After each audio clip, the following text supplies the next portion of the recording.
My name is Nicole, and I started the protocol with Jack in February of this year. I went to Jack with 5 major issues. 2 of them had been lifelong since I was a child or a teenager, and 3 of them were new, recurrent issues. And at this point, I was done with doctors, walk-in clinics.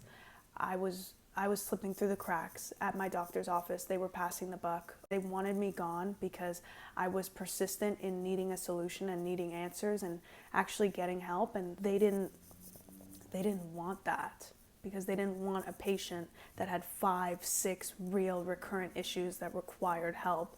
They wanted quick, easy visits and get their OHIP paycheck.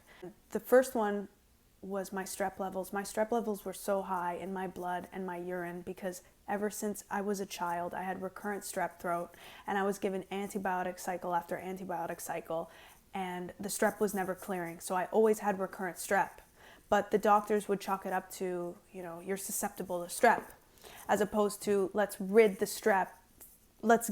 it from your body and see if you get strep again. Instead, they were just masking it with antibiotics and antibiotics, to the point where by the time I was 16 years old, I needed double the dose for double the time of strep antibiotics. So instead of a regular person who would get a regular dosage for 7 days, I would get double the dosage for 14 days. That's what Nicole needed to clear strep throat. Because if I took a regular dose, I would still have strep, still have the symptoms, have to start another set again. So they would just avoid that and avoid me coming again and doing another swab by just giving me basically 4 rounds of antibiotics in one bottle. Get out of here. My strep was so bad that one day my urologist called me and asked if my doctor was handling the high levels of strep in my urine. And I wasn't aware that strep had been coming up in all my urine samples, and I'll get to the reason why I was doing monthly urine samples in a second. I said, no, she never brought it up to me. She never noticed that. He said, okay, well, it's hard to miss, because he was CC'd on all of my urine tests. So he brought me in, and his solution was, your strep has been this high in your urine for this long. I think it was like the last 10 urine tests. It was over 1,000. So his solution was to give me a 6-month antibiotic round to rid the strep from my body.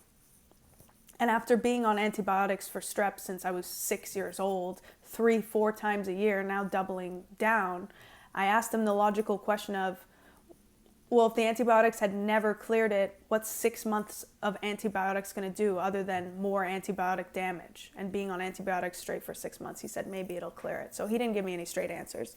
So I filled the prescription, but I never took it because I didn't trust it, and I didn't think that these doctors cared about me at all. But I filled it and I saved the bottle in case I was the spotlight in a documentary about people who the healthcare system failed. So the strep was a problem, a really big problem. There were no solutions, dead ends. I fired my family doctor, got another one, because if she wasn't noticing that in my monthly urine samples, what else was she missing? When I was 14, I had my first UTI, and from then was a domino effect of being on antibiotics for a UTI basically every other month for about 10 years. When I was 24, 10 years after my first UTI, I probably was diagnosed and given antibiotics 6 times a year for UTIs for 10 years, so do the math, 60 rounds. One doctor, the light bulb clicked, maybe it's not UTIs. So I got the camera up the bladder. Turns out I have a bladder condition. It was never UTIs. I have a bladder condition called interstitial cystitis that gives you the same crippling side effects of a UTI, but it's not a UTI. Antibiotics won't fix it. It's a bladder condition. A doctor explained it to me like everyone's bladder is a tiled floor. Your bladder, every other tile is missing. So when I saw my bladder on the camera, it looked like fire and rage and just inflammation. So I finally saw it and I understood. I'm sure that 10 years of antibiotics could not have been helping that organ.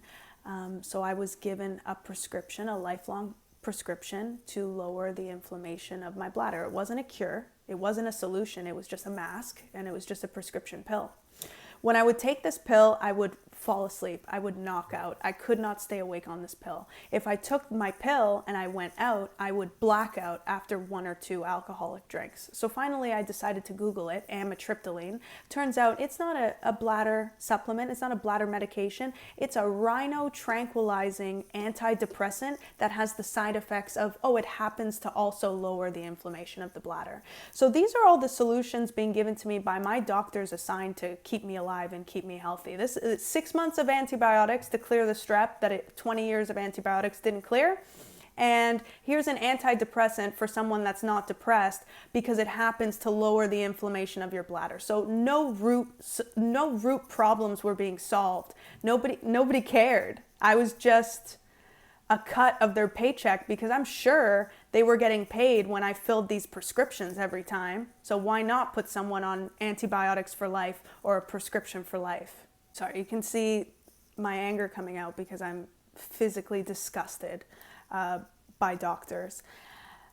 My 3 new issues that I went to Jack with, my hormone levels were out of whack. And as a result, like my self-diagnosed result, I had gained 20 pounds, unexplained. No lifestyle changes, no diet changes. So the hormones that were so high, the hormone was called prolactin. And when that hormone is that high, there's a risk that it could be a tumor that's pressing down on the gland that produces that hormone. So my endocrinologist and my doctors, their solution was, let's get an MRI to see if you have the tumor that's pressing on the gland, and we'll go from there. But the MRI was scheduled 3 months out, and I had side effects today. I was dealing with these hormones being out of whack, the side effects, the tenderness, the weight gain. So I said, what can I do until the MRI? What hormone diet can I be on? What can I avoid to lower my prolactin levels? What can I consume that will help me? And they said, don't worry about it. Let's see the MRI and let's go. So they wouldn't even answer the question. They wanted me to sit and suffer for 3 months waiting for the MRI with no care in the world that if the MRI came back as no tumor, we could have been solving it, assuming that there wasn't a problem for the 3 months. But no. Continue on with your life. Don't consume anything new. Don't do anything new. Okay. And I had recently burst with this new problem of psoriasis, all my lower scalp. And I didn't know if it was stress of dealing with all these problems, or the hormone levels, or the strep was finally catching up and coming out on the skin. I didn't know what it was, but I knew that I was ripping off my scalp with my nails on a daily basis. I would not stop scratching my head. And I went to the dermatologist and they gave me a prescription for steroid cream to take for life. So at this point, with all of these problems accumulated, I went to Jack. I went to Jack with these 5 issues, and we did the live cell, and my blood did not look good. It pretty much matched this whole list of problems, and it made sense. My blood looked like on the live cell, I'll show it up here. That was my blood, and then that's what healthy blood looks like. So it made sense, but it actually felt really good to see it on the screen. I started the protocol. Within a month, my hormone levels back to normal. Everything solved. The doctors didn't bother to ask what I did to bring them back down. They didn't care. They just gave me the results. And so I was done with that doctor. The psoriasis was gone in a month. I never took the steroid cream. My bladder condition is now fully stable. I don't take the supplements that I had been taking on a daily basis that I knew was going to be an expense for life. I no longer take those. My bladder's just stable. I think it's healed.